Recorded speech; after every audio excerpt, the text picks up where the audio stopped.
નમસ્કાર. News of Gandhinagar daily headlines today. ગુજરાતમાં આવતીકાલથી 3 દિવસ માવઠાની આગાહી. દ્વારકાની ઓખા જેટી પર ક્રેન તૂટતા 3ના મોત. જેટી બનાવવાની કામગીરી સમયે સર્જાઈ દુર્ઘટના. સુરતમાં હોસ્ટેલની બાલ્કનીમાં વિદ્યાર્થીઓએ કર્યું તાપણું. સ્મીમેર હોસ્પિટલ ફરી વિવાદમાં.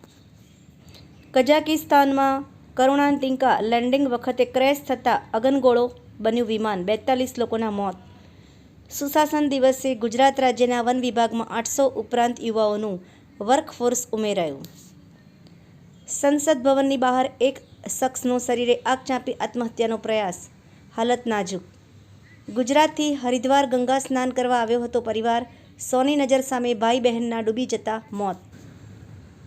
તંત્રી સ્થાનેથી ભારતમાં બચત દર વૈશ્વિક સરેરાશ કરતાં વધારે.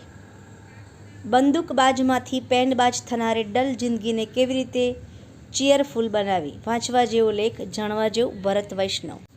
પિતા લોન ન ભરી શક્યા તો રિકવરી કરનારા શખ્સે દીકરીનું અપહરણ કરીને વેચી દીધી. નવીનતા અને કૃષિને એકસાથે લાવવું. ધાનુકા એગ્રીટેકનો કિસાન દિવસ 200 ખેડૂતો અને વિદ્યાર્થીઓને પ્રેરણા આપે છે. ભાજપના પૂર્વ ધારાસભ્યએ ખોલી પોલ. કહ્યું, ગુજરાતમાં ભેળસેળિયા ગાંધીનગર સુધી પહોંચાડે છે હપ્તા.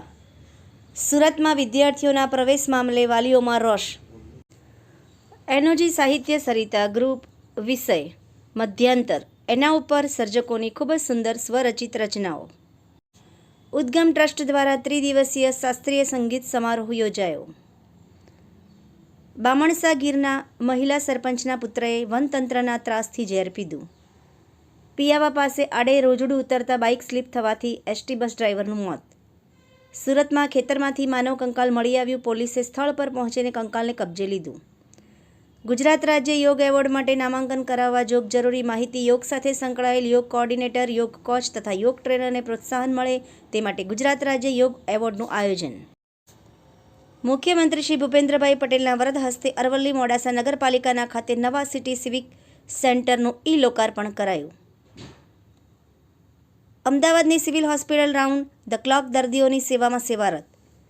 પૂર્વ પ્રધાનમંત્રી શ્રી પરમ શ્રદ્ધેય અટલ બિહારી વાજપેયીનું 100મી જન્મ જયંતિ સુશાસન દિવસ નિમિત્તે શહેર ભાજપા દ્વારા પુષ્પાંજલિ અર્પણ.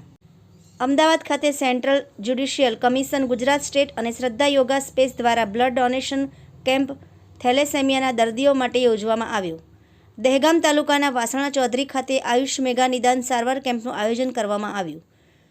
સાણંદ ખાતેના પ્લાન્ટ હેડ શ્રી સંદીપ કુમારના નેતૃત્વમાં ટાટા મોટર્સના પ્રતિનિધિઓએ શૈક્ષણિક સહયોગને મજબૂત કરવા નિરમા યુનિવર્સિટીની મુલાકાત લીધી. આભાર મિત્રો. મીનાક્ષી રાવલ, ગાંધીનગર. ન્યૂઝ ઓફ ગાંધીનગર દૈનિક જન ફરિયાદ ન્યૂઝ.